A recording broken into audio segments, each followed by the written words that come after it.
Hi everyone, Ann Olson here, and I had someone ask about downloading your designs onto Quilt CAD and using them in there. So here's one of the companies I like to buy from is Wasatch Quilting.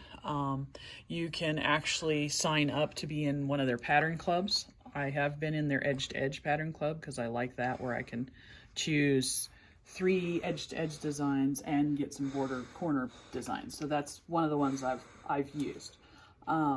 So here's a particular border corner. So it comes as the corner unit and the border. So I have this one, and I've already downloaded it onto my little flash drive from here. And what I like to do, this is my standalone computer.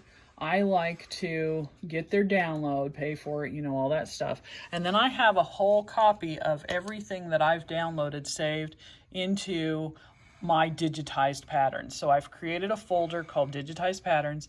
And then in here, I have, like, I use Wasatch, I've used Urban Elements, I've used IntelliQuilting. So different ones that I've used. There's a few others in here where I've had to buy a specific pattern for somebody. And then once I've downloaded it into my computer system, I put it into those folders. So this just stays as a hard copy in case something were to happen to my laptop on the computer. So let's take my flash drive over to the computer and I'll show you how to put it in. So the other thing I do is I make a list of the patterns with the names that they are so that I can verify that it's in there. Because by the time you get from there to here, maybe something's happened in between and you don't remember. So get a list. Okay, so let me go back out of here so you know where I'm at. So first I'm going to hit Pattern CAD. Now, I do not have 2 USB ports. So I actually, once I'm here, I have to unplug my Ethernet cable and plug in. Your USB cable. Oh, okay, the USB, I think it's the same as the Ethernet. Yeah, okay. And then plug in my little flash drive to that same port, okay? It's gonna tell me choose. I'm just gonna ignore that because I don't need it to always know. Now on this screen, you're gonna say the plugins up here, and then right here, batch import, okay? So from here, okay, it shows me folders, but I need to say new drive, and I'm going to pick D because that's this, okay? Here's the different folders that are there, and I can pick one and import. I believe you can actually pick more than one. Sometimes it'll let you pick more than one, sometimes it doesn't. But anyways, we're going to try just one so you can understand how it does it. It imports it, it puts it in the pattern batch folder, okay? So I'm going to say okay.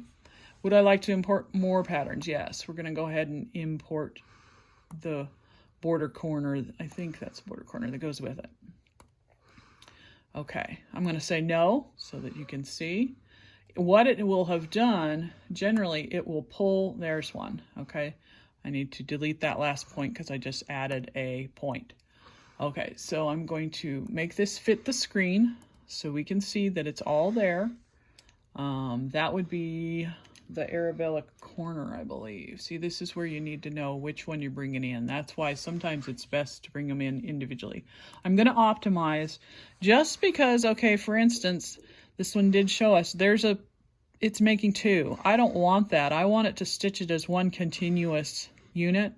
So I'm going to remove all. Now it stitches as one unit. I'm not sure why, but occasionally digitized patterns come in and you need to not forget this step.